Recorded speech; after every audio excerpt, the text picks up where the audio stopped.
the challenges we are facing with, with the current crisis, what do you think we as a community can do more?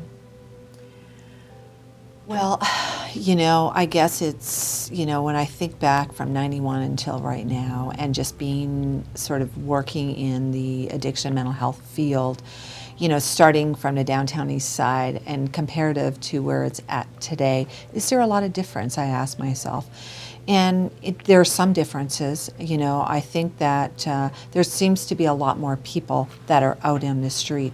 But in terms of some of the patterns and some of the issues that are going on down there, I don't know if there's a lot of difference. I think that there's still a lot of shame attached to the degradation of addiction and mental health. Mental health is not really kind of looked at in depth that I see that it's not looked at, and I think that there's a great place for harm reduction, but there's also a great place for an attachment model that I really feel that it's so important for folks that are working with the folks in the downtown east side, and even folks that are working with the abstinent model folks that are getting funding and so on and so forth. I really believe that there needs to be some education, more education that needs to be provided to the folks that are actually working with these, folks that are struggling with addiction and mental health. I think that the philosophy is old. And I think that it's not really touching the heart of some of these folks that are going to die. They will die because of addiction, and they will never find recovery. And what is recovery? Is recovery all about abstinence, or is recovery about at least learning how to, live some type of life where they can be connected? Addiction, I believe, is really about a disconnect. So how do you actually meet people where they're at, and not just use one specific model, that you can use like a holistic model? Does that mean that the person needs to be completely abstinent? Maybe not. Maybe being on methadone, or maybe not being on Suboxone, or maybe being on a mental health protocol.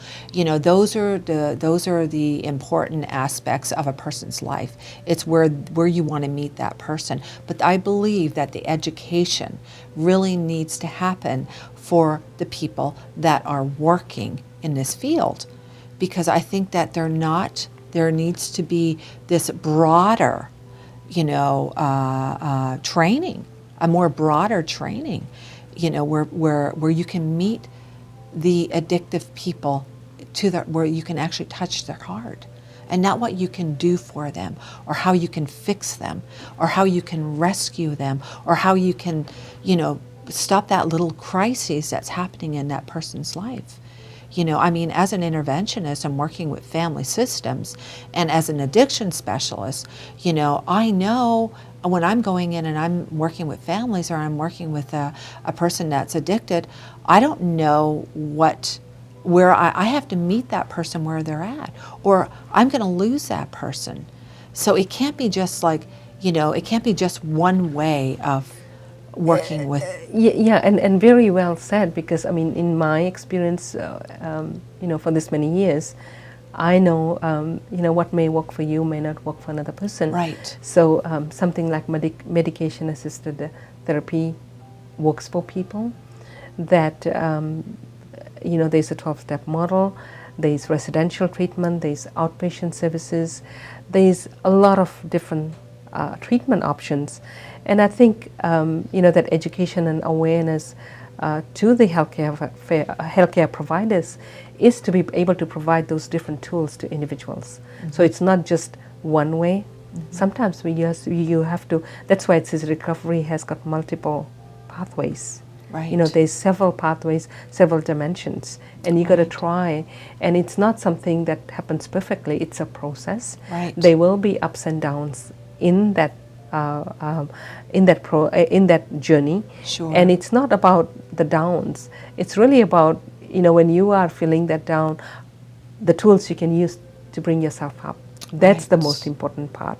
Right. And sometimes the providers forget, because they have an expectation that they want their client, they want their patient to do well, and Of course, when a person has not worked through the emotional component of their the trauma or whatever the story they're holding on to, they will continue to have slips. They will continue, and it's a process of that journey where you're continuing to walk through your those pieces in life that has caused you grief.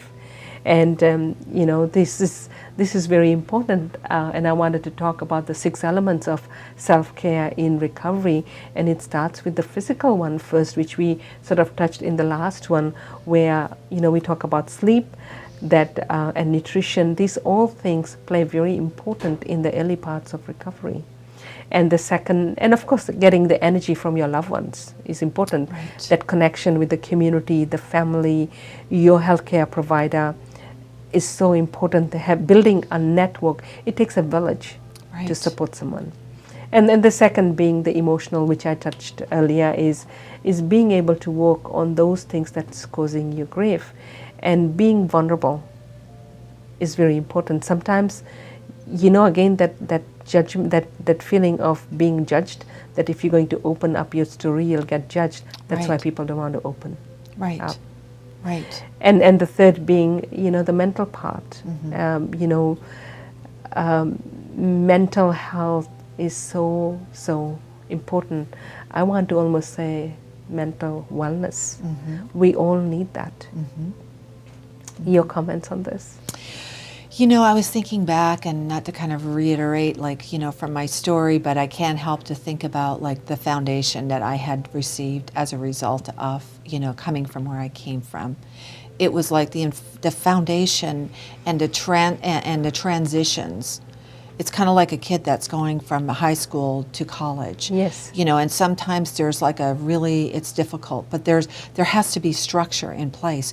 And I think that for persons that have addictions, whether you are 1 day in recovery or 25 years in recovery, That's right, yes. it's very important for me in Yes. my life Yes. to have structure. That's right. And, you know, and part of my structure is that, I personally go to 12-step meetings. That really is a big part of my life. I still have a therapist. Yes. You know, I go and take trainings. I continue to take training. You know, I want to involve myself with people that can teach me how to, you know, help other people. And also I meditate. You know, I run, you know, at least 5 times a week. I go to the gym. You know, I eat healthy. I drink a lot of water. I get a lot of sleep. You know, I'm one of those people that can go to sleep at 10 o'clock at night and sleep until 8 in the morning and not wake up. You know, and, you know, I think that all those things are really important. Those are like really basic elements of my life that I have to continue to practice in order for me to take care of myself from the inside out, you know, so I can bring it out to the world, to the people that I'm helping, you know. So, but also I just wanted to say this. It was, you know, it was like this transition. Like, I had to go to a community-based, you know, program in order to get the education skills in order for me to go to college. Then I also had to take a life skills, a 3-month life skills program. These are all in my first couple of years. I was also in a sort of a housing program where I could, like, have some accountability. I think that the you know, they have the whatever it is, the 5-pillar approach or whatever. Yes. But how about the pillar approach around, like, recovery? You know, where you've got, like, more second stage housing for some of these people, where there is some accountability, where there is more structure, where they can be responsible, where they can go see their doctor. I had to go see an addiction doctor, you know. And these are really important aspects. I think that it's going to take, it takes time. Just because someone relapses, does that mean anything bad? It just means that there needs to be some more work. You know, that person needs to have, you know, more work that they need to and that might not be going to a 12-step meeting. That may mean going in a different direction in order to be able to do that internal work on themselves.